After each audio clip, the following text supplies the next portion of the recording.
اور عزیزوں، آئیے میں آپ کو بتاؤں کہ صحابہ کرام رضوان اللہ تعالی علیہم اجمعین نے جو عمل کیا ہے اور ان کے عمل سے ہمیں کیا سبق ملتا ہے اور کیا پیغام ملتا ہے۔ آپ نے عمر فاروق رضی اللہ تعالیٰ عنہ کے بارے میں سنا ہوگا، جو خلیفہ دوم ہیں۔ وہ عمر فاروق رضی اللہ تعالیٰ وہ عظیم ہستی ہیں۔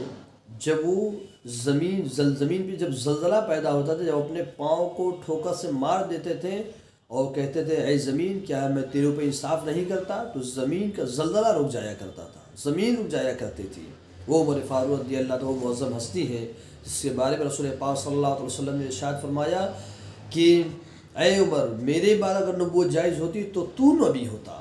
وہ عمر فاروق رضی اللہ تعالیٰ عظیم ہستی ہیں کہ جن سے کیسر و کسریٰ کے بادشاہ بھی کانپ جایا کرتے تھے عمر فاروق رضی اللہ تعالیٰ کا نام سن کر کے۔ اور ان کا انصاف ایسا تھا، انہوں نے شیر اور بکری کو ایک گھاٹ پہ پانی پلا دیا تھا، ایک جگہ جمع کر دیا شیر اور بکری کو۔ وہ عمر فاروق رضی اللہ تعالیٰ کا انصاف تھا کہ ایک مرتبہ عمر فاروق رضی اللہ تعالیٰ کی بارگاہ میں ایک بشر نام کا ایک جو تو نام نہاد مسلمان آیا، جو بظاہر کلمہ پڑھتا تھا، اور اس نے اس ایک یہودی سے اس کی کوئی بات ایسی ہو گئی تھی، تو وہ گیا فیصلہ کرانے کے لیے کہ چلو فیصلہ کراتے۔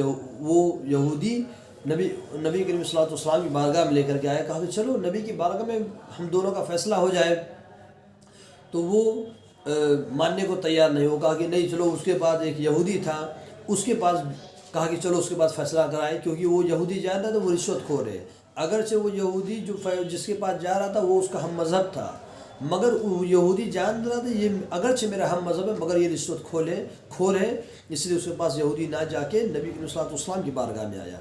جب حضور صلی اللہ علیہ وسلم کی بارگاہ میں آیا اور کہا کہ یا رسول اللہ صلی اللہ علیہ وسلم ہمارا فیصلہ فرما دیں، تو جو بظاہر کلمہ پڑھنے والے بشر نامی شخص تھا، نبی صلی اللہ علیہ وسلم نے اس یہودی کے حق میں فیصلہ سنا دیا۔ تو اس بظاہر جو کلمہ پڑھنے والوں یہ بات بڑی ناگوار لگی۔ وہ دیکھیے نبی کا کلمہ تو پڑھتا تھا مگر اس نبی کو مانتا نہیں تھا، وہ کلمہ پڑھتا تھا مگر نبی کو مانتا نہیں تھا۔ تو اس سے بات ناگوار، تو اس کے دماغ میں آیا کہ چلو عمر فاروق کی بارگاہ میں لے چلتے ہیں، کیونکہ عمر فاروق تو یہودیوں سے ایسے ہی پسند نہیں کرتے ہیں، غیر مسلم کو ایسے ہی پسند نہیں کرتے ہیں، وہ میرے حق میں فیصلہ دے دیں گے۔ وہ یہ جان رہا تھا عمر فاروق جو تو میں تو کلمہ پڑھتا ہوں۔ عمر فاروق رضی اللہ عنہ بارگاہ میں جب لے جانے لگا، یہودی بولا تم کیسے مسلمان ہو، تم نبی کی بات کو نہیں مانتے ہو، اور اب نبی نے فیصلہ فرما دیا عمر فاروق کی بارگاہ میں لے چل رہے ہو، آگے چلو میں چلنے کے لیے تیار ہوں۔ جب وہ شخص جو تو یہودی بولے چلو عمر فاروق کی بارگاہ میں جانے دیتا ہے، جب عمر فاروق رضی اللہ عنہ بارگاہ میں جب دونوں پہنچے تو اس کے بعد کہنے سے پہلے اس یہودی نے کہا اے عمر فاروق آپ فیصلہ کرنے سے پہلے میری ایک بات کو سن لیں۔ وہ کیا ہے کہ کہا کہ کیا ہوا، کہا کہ اس سے پہلے تو آپ کے نبی کے پاس سے آ چکے ہیں، آپ کے نبی نے فیصلہ فرما دیا۔ کہا کہ کیا فیصلہ فرمایا، کہا کہ نبی کریم صلی اللہ علیہ وسلم نے میرے حق میں فیصلہ فرمایا۔ یہودی نے کہا میرے حق میں فیصلہ فرمایا ہے۔ تو عمر فاروق رضی اللہ تعالیٰ کہتے ہیں کہ اچھا تم مجھ سے فیصلہ چاہتے ہو، تو رکو بھی فیصلہ کر دیتا ہوں۔ عمر فاروق رضی اللہ تعالیٰ نے اپنے مکان میں تشریف لے گئے اور جانے بعد اپنی تلوار کو نکال فضا میں بلند کیا ہے۔ فضا میں بلند کرنے کے بعد وہ جو بظاہر کلمہ پڑھنے والا تو اس کے سر کو تن سے جدا کر دیا ہے۔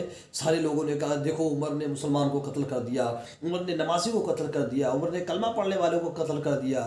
جب یہ بات رسول پاک صلی اللہ علیہ وسلم کی بارگاہ میں پہنچی، نبی کریم صلی اللہ علیہ وسلم سے کچھ لوگوں نے شکایت کی، یا رسول اللہ عمر نے کلمہ پڑھنے والوں کو قتل کر دیا ہے۔ واقعہ دو جہاں صلی اللہ علیہ وسلم کیا ارشاد فرماتے ہیں، مجھے عمر سے ایسی امید ہے، عمر مسلمان کو قتل کر ہی نہیں سکتا ہے، عمر مسلمان کو نہیں قتل کر سکتا۔ جب نبی کریم صلی اللہ علیہ وسلم نے عمر فاروق کو بلایا، کہا اے عمر کیا تم نے مسلمان کو قتل کر دیا ہے؟ کہا کہ یا رسول اللہ صلی اللہ علیہ وسلم نہ تو میں نے مسلمان کو قتل کیا ہے، نہ تو میں نے کلمہ پڑھنے والے کو قتل کیا ہے، نہ تو میں نے نماز پڑھنے والے کو قتل کیا ہے، میں نے تو نبی کے گستاخ کو قتل کیا ہے۔ اس لیے کہ جو اللہ اس رسول کا فیصلہ نہ مانے میں اسے مسلمان ہی نہیں مانتا۔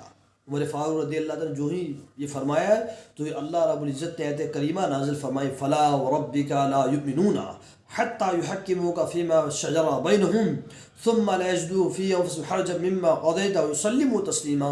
اے محبوب تیرے رب کی قسم جو تجھے اپنے ہر فیصلے میں تجھے حاکم نہ مانے وہ مسلمان ہو ہی نہیں سکتا، اور تیری بات کو اپنے دل میں تسلیم نہ کر لے، اپنے دل میں داخل نہ، وہ مسلمان ہو ہی نہیں سکتا۔ آپ ذرا اندازہ فرمائیں، مسلمانوں کو کلمہ بھی پڑھ رہا، سب کچھ پڑھ رہا تھا، مگر وہ کلمہ تو پڑھا تھا مگر نبی کی شان میں توہین کیا، اللہ نے کیا فرمایا، وہ مسلمان ہو ہی نہیں سکتا جو تیری ہر بات کو دل سے تسلیم نہ کر لے۔